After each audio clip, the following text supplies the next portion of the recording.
Hello, and welcome to the bunker. I'm Rich Lang here at PrepU, your host as always. Today we start our four-part video series with video number one, starting your emergency preparedness supplies, what you need, and how to store them. So let's start by looking at a list that I put together of all the different options that you can go with. You don't need all the options that are listed here.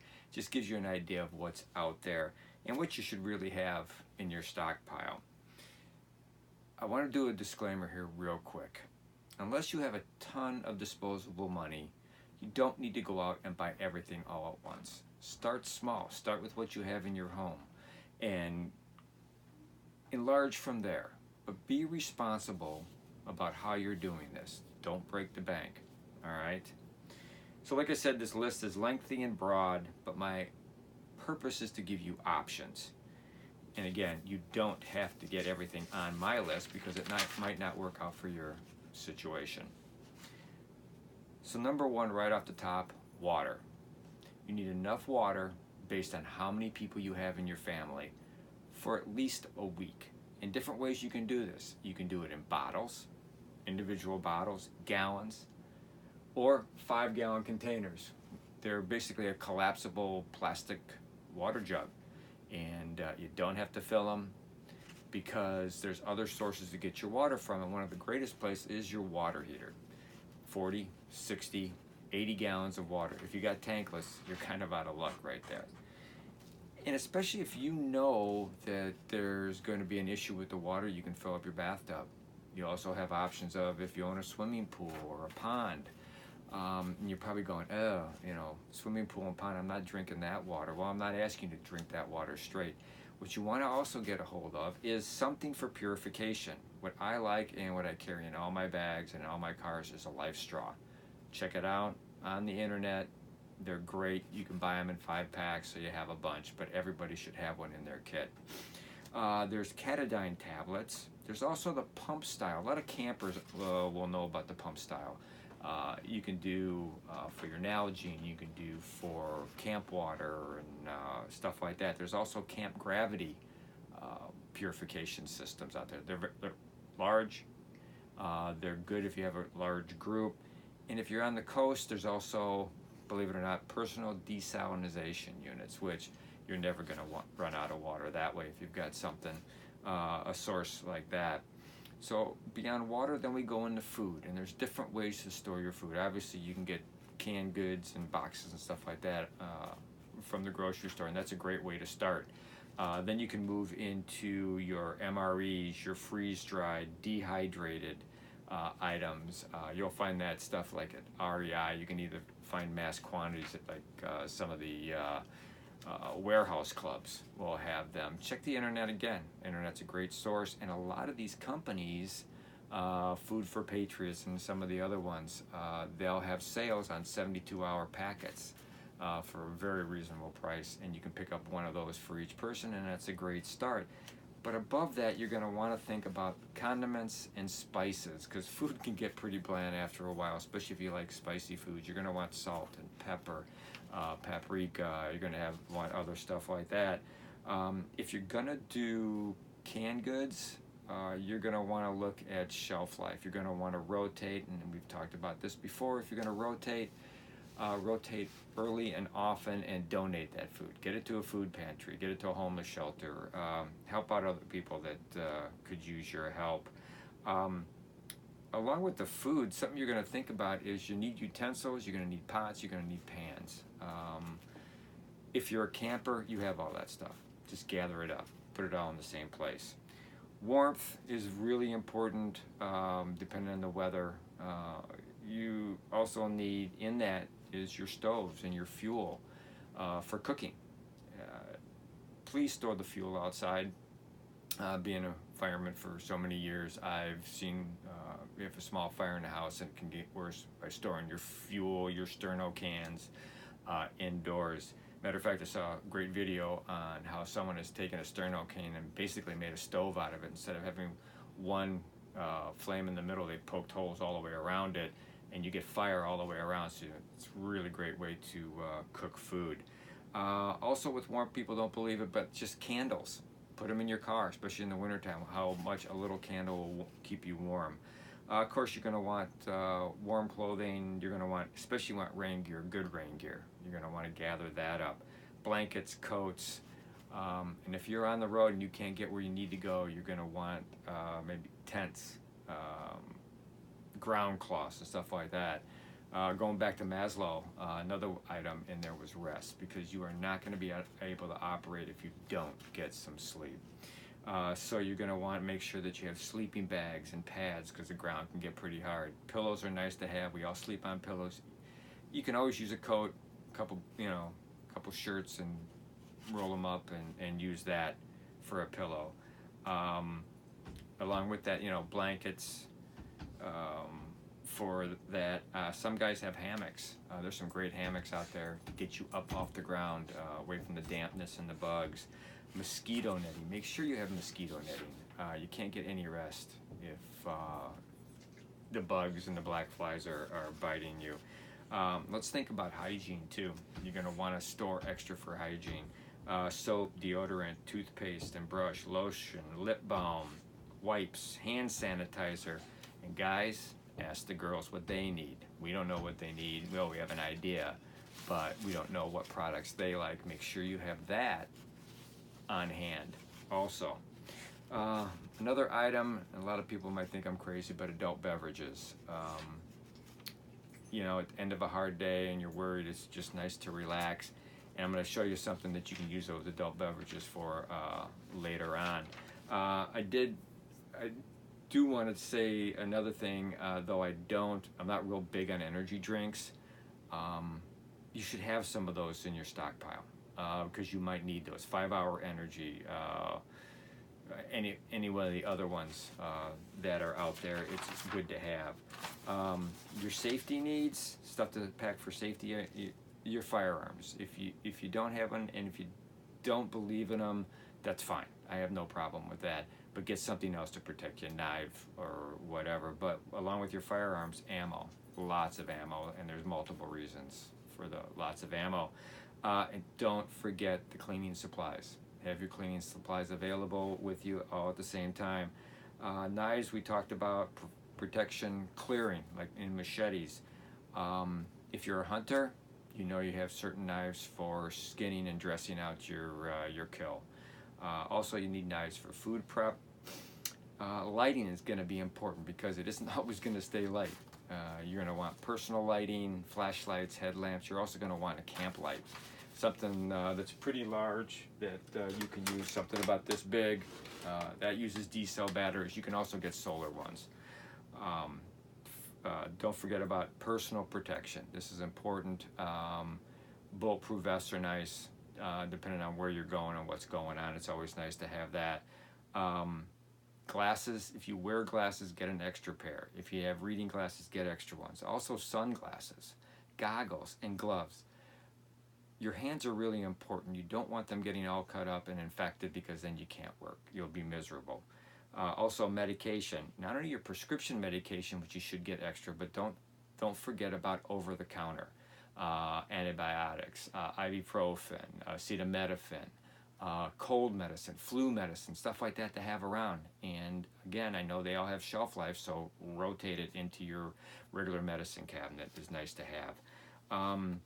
Something also gets a little expensive, but nice to have: two-way radios, a weather radio. Just a weather radio for home is nice to have, because it's keyed into the weather. Satellite phone if you're into it, and your cell phone. Now, you're not always going to have cell phone service, which is why you want the radios and the satellite phone if you can afford it. But when you talk about cell phones, there's also different levels of cell phones. These cut rate, lower costs. Cell phone companies are going to be the first ones cut off the network. It's going to be your upper echelon, AT&T, Sprint, and Verizon lines.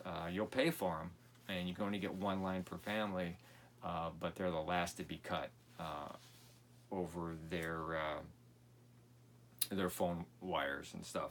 Also, don't forget your charging systems and batteries. And there are charging systems out there that are solar, and I know my son has one that actually, it's a cook stove with a port on it that you can charge your phone or flashlights or whatever as you're cooking your food. It's pretty interesting. You're also going to want to have some signaling devices with you, especially in your to-go bag or bug-out bag. You got mirrors, whistles, bright-colored flags just to signal people. Unless you want to go dark and you don't want to see anybody, then I would still keep those with you, though. Security-wise, not only at home but on the road, safes are important, gals too. If you've got guns, if you've got kids, you need a safe. Those firearms need to be put in a safe whenever you're not using them or out and about. Also, even if you don't have kids, you don't want someone breaking into your house, taking those weapons and using them on people committing crimes, maybe even murdering somebody. Video cameras for surveillance around your house, along with the video doorbells, which are a real big thing nowadays. Extra locks and alarm systems. And even if you're out on the road or you're not and you just want some protection, an easy one is a string, empty cans, and a couple of rocks in it. We've all seen that. If you've seen The Walking Dead, they do stuff like that for perimeters against the zombies all the time. They might come in handy. So that's kind of an overview of what you need. And at some point in video 4, we'll show you what I've got here. We'll actually go into some of the bins and everything. But how do you get it? The number one way to get it, first off, it is going to cost you a minute. Look around your house. I bet you could go around, gather stuff up, and find extra utensils and, you know, extra medicine, extra blankets, extra shoes, extra food and stuff like that that's just around. The key point is to get it in 1 or 2 places, and just so you're not searching for it in time of need. Another way I call the 2 times method, and basically what it is, you got a grocery list hanging off your refrigerator, put an X2 next to it, get 2. So now you have a backup to the backup, and once you have a backup to the backup, you can go back to just once. So now you've got plenty that you can use, and if you can't get to the store or whatever, or the store runs out because they can't be supplied, you've got plenty of supplies. Don't break the bank. There's so many ways to buy stuff on the cheap. I mean, coupons are great, shop discounts, end of the year or seasonal sales. Philmont Scout Ranch in New Mexico, and you can go onto their website. At the end of every season, they sell a lot of camping gear, and all their food is sold. And it's at a deep discounted place, or a deep discounted price. Also, REI. REI has a garage sale. I think it's once or twice a year. Great deals on little things. The internet, again, is awesome. Estate and garage sales. There are so many people selling camping equipment and miscellaneous items, foldable shovels, just little stuff that you can put together for your prepping supplies. It's a great way to get it, and at a great price. Where to store it, like I said before, 2 to 3 locations. Obviously, one would be inside, one would be outside. You may have a pantry where you want to keep your food upstairs, may not want it in the basement for a couple of reasons, because you want to store it in a cool, dry, bug-free place. In the wintertime, you might want to bring some of your water supplies in. Obviously, you don't want them outside freezing. How to store it. You can kind of see behind me a little bit. I'll show you more, but I have it not only in bins, but I also have it in backpacks. I have it in different knapsacks, also carry bags and stuff like that. Just don't put it in paper. You don't want them in paper bags and stuff like that. Label everything. Every bag I have here has a label on it. Not only does it have a label, but it's color coded. It's color coded to what, basically red, yellow, and green. Red is absolutely has to go if we're going. Yellow is really, is desirable, and green, if we don't have room for it, we're not going to take it. That's it. I mean, that's how you gather this stuff. That's how you get it together. But just some final thoughts. I mean, like I said, keep all your supplies as close as possible together. All right? And make a list of all your supplies, what you have, so you can check it off. And if they have dates on it, put the dates down that you need to get rid of them by. Also, in that list, put the location of where this stuff is. And keep this list in a place that your family can find it. Mark your supplies. Again, like I said, give them priority numbers or colors. Why do you want to do all this? You might not be home. You might be at work. You might be on the other end of the country, and your family's got to get. And your family needs to know what to get out of the house, into the car, and gone. That's why you want to do that. Another thing, along with that, practice loading your stuff in your car to go. Having to leave in a half hour or an hour is not the time to find out that you put all your supplies in your car and you're leaving your dog and the kids behind because there's no room for them. It's not the time to find out. And speaking of dogs and pets, don't forget about your pets. Have bags for the pets, and if they're a big enough dog, they could probably carry their supplies with you. Again, don't go broke stocking up. Just take your time, gather it over time. Your first goal is preparing to be self-sufficient for 72 hours. Again, federal government says that, local government says that, we in the fire department, and I've taught people that, 72 hours. Again, if you have items that have a short shelf life, rotate and donate. Rotate early and often too. I talked earlier about adult beverages and lots of ammo, and the reason that is those are the two best items to barter with. If you're out on the road, or even if you're sheltering in place, if you run out of something, people will give up a lot of stuff, food, water, for ammunition and alcohol. It's just human nature. That's just the way it is. So that's what you really need and how to store it. This was video number 1. We got video number 2 coming up in a few days for you. It's called Upping Your Supplies. It's kind of going into going beyond the short shelf life food and going into how to pack it. And we're going to show you some examples of that. If you haven't subscribed, please subscribe so you're notified when these videos come out. They're really important. Like I said, these are going to build on each other and then on to other videos in the future. So thank you for watching. Appreciate it. Remember, always be aware of your surroundings at all times. And please prep like your life depends on it, because it does. Thank you.